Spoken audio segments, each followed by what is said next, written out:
उसमें मुझे scientific assistant के तौर पे सिलेक्शन मिला है।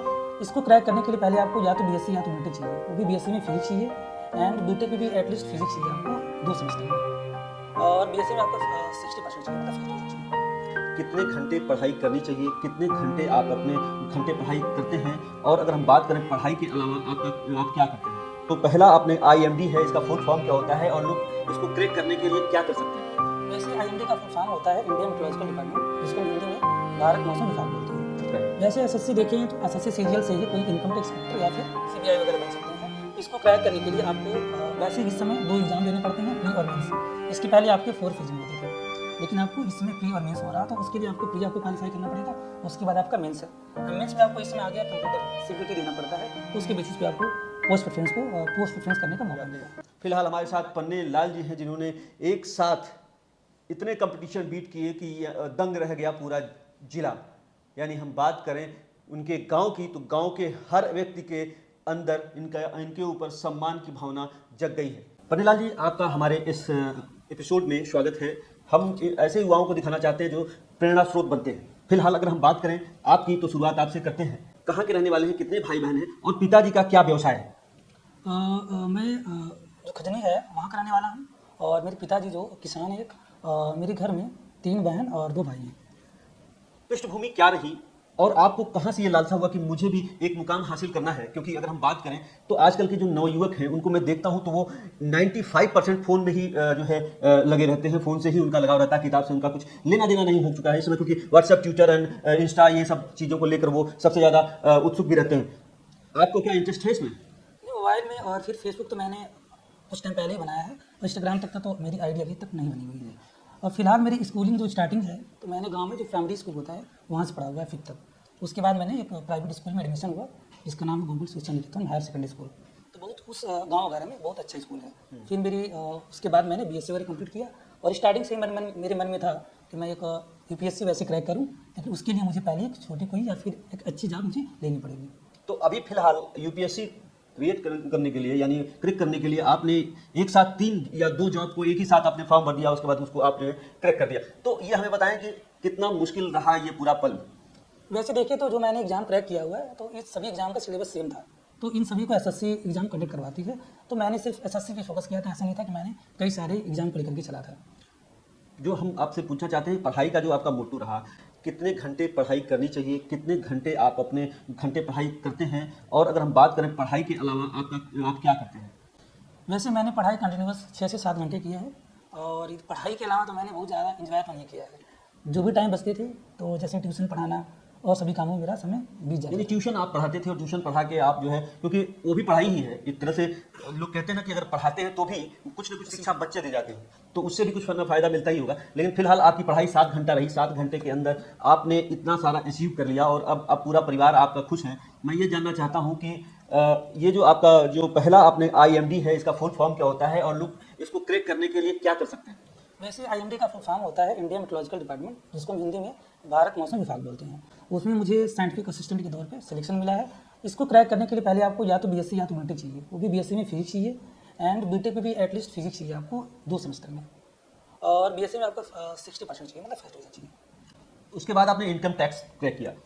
इसमें इसको मतलब, क्योंकि इनकम टैक्स एक अलग सिलेबस ही हो जाता है। जैसे आपने IMD की बात की तो मौसम विभाग का हो गया, लेकिन इनकम टैक्स का तो अलग एक सिलेबस ही हो जाता है ना। तो उसको क्रैक करने में कितना टाइम लगता है, और कैसे उसको क्रैक किया जा सकता है? वैसे एसएससी देखें तो एसएससी सीजीएल से ही कोई इनकम टैक्स इंस्पेक्टर या फिर सीबीआई वगैरह बन सकते हैं। इसको क्रैक करने के लिए आपको वैसे इस समय 2 एग्जाम देने पड़ते हैं, प्री और मेंस। इसके पहले आपके 4 फेजिंग होते थे, लेकिन आपको इसमें प्री और मेंस हो रहा, तो उसके लिए आपको प्री आपको क्वालिफाई करना पड़ेगा, उसके बाद आपका मेंस है। मेंस में आपको इसमें आ गया कंप्यूटर सीपीटी देना पड़ता है, उसके बेसिस पे आपको पोस्ट प्रेफरेंस करने का मौका मिलता है। कुल मिला के अगर हम बात करें तो आपने BSc DTU यूनिवर्सिटी से की, गांव की जो प्राथमिक पढ़ाई है वो गांव से हुई।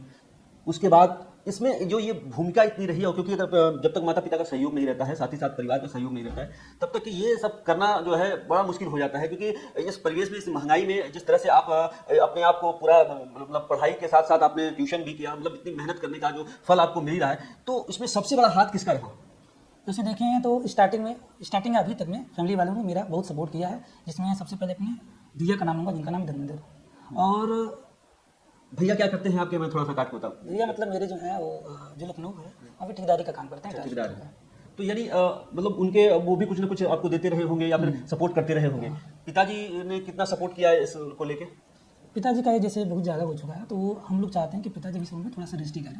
उन पे हम लोग ज़्यादा फोकस नहीं हाँ फोकस नहीं कर देते। और दूसरी बात है कि एक टाइम खुद हो जाता है आदमी के पास या कोई भी हो कि जब गांव से बाहर पढ़ने आता है कि अब हो सके तो घर से पैसा नहीं लिया जाए, तो इसलिए आपको खुद ना कुछ आपको खुद जुगाड़ करना पड़ता है। इसलिए मैंने क्या किया, ट्यूशन का एक मुझे नहीं सुना है कि ट्यूशन का एक आइडिया हो सकता है इससे मैं गौरव या फिर अपनी पढ़ाई को आगे बढ़ा सकूँ। ये क्योंकि 24 घंटे में 7 से 8 घंटा आपकी पढ़ाई रही, उसके बाद सोना भी होता है। उसके पहले की बात करें तो अगर हम बात करें ट्यूशन की, तो कितने ट्यूशंस पढ़ा लेते हैं आप जो है? वैसे मैं 3 पढ़ाता था। 3 पढ़ाते थे। 3 पढ़ाते थे। अभी भी पढ़ाएंगे? नहीं अभी अब नहीं पढ़ाएंगे। तो अब मैं देखिए मैं ये जानना चाहता हूँ कि आईएमडी और इनकम टैक्स ये जो है इसमें किसमें आपके इंटरेस्ट ज़्यादा है और किसमें जाना चाहेंगे आप? वैसे मैं तो जाना चाहता हूँ इनकम टैक्स डिपार्टमेंट में। इनकम टैक्स में, जहाँ ज़्यादा थैला मिलता है। नहीं ऐसी बात नहीं है, थोड़ी सी पावर मिली उसमें। पावर मिलती है इनकम टैक्स में, जो पावर मिलती है। अच्छा ये बताइए, आपने इनकम टैक्स की पढ़ाई की होगी तभी तो आप कहीं पहुंचे, तो आप हमें बताइए इनकम टैक्स में अगर हम जो सिलेबस शुरुआत की पढ़ाई जो हम आने वाले बच्चों को, जो बच्चे आना चाहते हैं या इसमें इनकम टैक्स को क्रैक करना चाहते हैं एग्जाम को, तो उनके लिए क्या कुछ बताना चाहेंगे कि इसको जो है कैसे क्रैक कर सकते हैं, शुरुआत में क्या पढ़ाई करें? जैसे स्टार्टिंग में क्या होता है कि आपका उसका सिलेबस है मैथ, रीजनिंग, इंग्लिश, जीएस। तो आपको ये जरूरी होगा कि आपको जो मैथ का सिलेबस है, अर्थमेटिक हो गया, arithmetic math and advance math होता है, तो आप उसको अपना अच्छे से प्रैक्टिस करें और जितना हो सके टेस्ट दें। जो मार्क होता है मार्क देना बहुत जरूरी है। इसके अलावा आपको इंग्लिश पे भी आपको फोकस होना पड़ेगा एंड आपका रीजनिंग एंड जीएस है, ये उसका स्टार्टिंग सिलेबस होता है। उसके बाद आपका जो मेंस होता है, तो मेंस में भी अब मतलब कि मैथ आ चुके हैं, रीजनिंग है और आपका इंग्लिश, जीएस इसमें भी आ चुका है। पहले नहीं होता था, पहले आपका सिर्फ मैथ और रीजनिंग होता था, तो मैथ रीजनिंग एक तरीके से ज़्यादा लोग अब थोड़ा टफ हो गया है। हाँ आप एक तरीके से कर सकते हैं, टफ हो क्योंकि जीएस पे फोकस करना थोड़ा सा मुश्किल होता है। मैथ का बना सकते हैं, जीएस को बनाने में काफी टाइम लगता है। जीएस में क्या सबसे पहला सवाल पूछा जाता है या कुछ ऐसा बताएं, क्योंकि आपने एग्जाम दिया, एग्जाम में आपको लगा जीएस में जब पूछा गया सवाल, तो कभी आपको लगा कि इसमें भी यार मैं कहीं डिस्टर्ब तो नहीं हो रहा हूँ कि ये गलत है या मैंने जो बोल दिया वो सही है कि गलत है, ऐसा कुछ लगा आपको? नहीं, पहली बात तो जीएस का सिलेबस ही बहुत ब्रॉड है। एक तरीके से उसको कंप्लीट करना और एग्जाम के अकॉर्डिंग आप प्रैक्टिस करना या फिर एग्जाम के अकॉर्डिंग पढ़ के और एग्जाम को निकालना बहुत मुश्किल होता है। तो ये काम किया जाता है कि पहले करंट अफेयर को, जो करंट अफेयर आते हैं उसको हम इजीली से तरीके से या फिर जितना अच्छी तरीके से होता है उसको कंप्लीट कर लें, फिर सिलेबस के अकॉर्डिंग हम स्टे वगैरह हम सारी चीज़ों को देखें।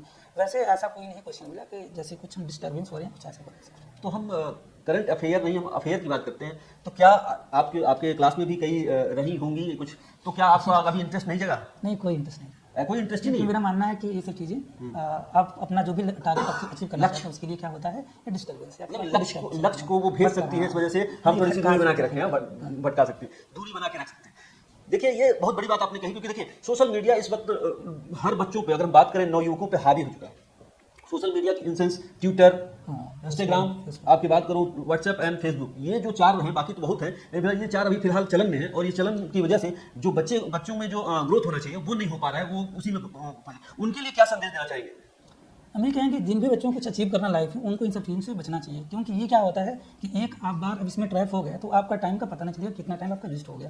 तो ये करना चाहिए, या फिर थोड़े से गार्जियन को भी ध्यान देना चाहिए कि मेरा बच्चा क्या कर रहा है, कुछ ऐसी इलेक्ट्रॉनिक डिवाइस वगैरह नहीं यूज़ करो तो ही बताओ। अब मैं अपनी बात बताऊं, मेरा 3 साल का या 4 साल का बेटा है। मैं जैसे ही घर पहुंचता हूं मेरा फ़ोन तुरंत ले लेता है, पापा फ़ोन दो, यूट्यूब देखता है। तो ये कहीं ना कहीं मुझे भी लगता है यार ये गड़बड़ हो रहा है, लेकिन मैं हो सकता है कि क्योंकि बेटा है तो हम उसको मार भी नहीं सकते हैं। एक बार समझाए, 2 बार नहीं समझा तो उसके लिए हम खुद डिस्टर्ब रहते हैं। लेकिन फिलहाल जो आपने कहा है, अभिभावकों को भी ये सोचना चाहिए कि कहीं ना कहीं सोशल मीडिया या जो भी ये प्लेटफॉर्म है इसको उस समय दीजिए जब आपको लगे कि अब आधा घंटा 1 घंटे के लिए इसको दे दें, ये हो सकता है। लेकिन अगर ये बात कही कि 24 घंटा आप उससे जुड़े रहे तो ये कहीं ना कहीं आपके लक्ष्य तक पहुंचने नहीं देगा। ये एकदम सत्य है, क्योंकि आजकल के लड़के आपसे मतलब नहीं रखते हैं, लेकिन फेसबुक और ट्विटर से उनको ज़्यादा लगाव हो गया है।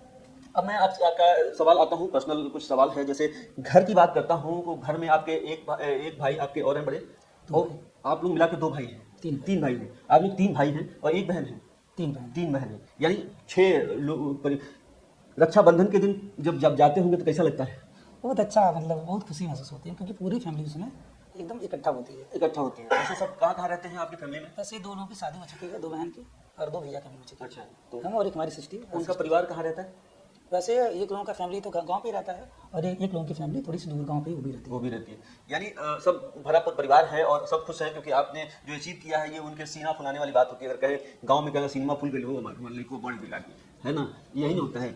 तो ये कहीं ना कहीं एक आपने जो देना चाहिए आप अपने माँ बाप को, बुजुर्ग जब बूढ़े हो जाते हैं माँ बाप तो उनको ये लगता है कि मेरा बेटा कुछ लायक हो जाए, जिससे मेरा नाम, मुझे भले कुछ नहीं चाहिए लेकिन मेरा रोशन हो जाएगा, कम से कम मुझे लोग इस नाम मेरे नाम से इसको जानते हैं, उसके नाम से मैं जाना जाऊं, तो ये कहीं ना कहीं ये बहुत बड़ी बात हो जाती है। और आपने ये जो अचीव किया है, इसके आगे आपका ये है कि आप यूपीएससी क्रैक करना चाहते हैं, तो उसके लिए हम लोगों से, मेरे जो दर्शक हैं वो भी जानना चाहेंगे, और साथ ही साथ जो पढ़ने वाले हैं बच्चे, उनसे भी वो भी जानना चाहेंगे कि यूपीएससी क्रैक करने के लिए शुरुआत में क्या करना होगा।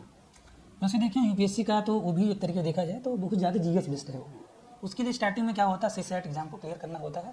उसके लिए आपको थोड़ा सा बेसिक जैसे जीएस वगैरह हो गए, रीजनिंग वगैरह, उस पर आप फोकस कीजिए। वैसे मैंने अभी तक यूपीएससी का देखा जाए तो मैंने बहुत ज़्यादा सिलेबस वगैरह सर्च करके या फिर मैंने अभी कलेक्ट नहीं किया है, क्योंकि मेरा अभी तो पूरा फोकस था कि मैं पहले जॉब को ले लूँ।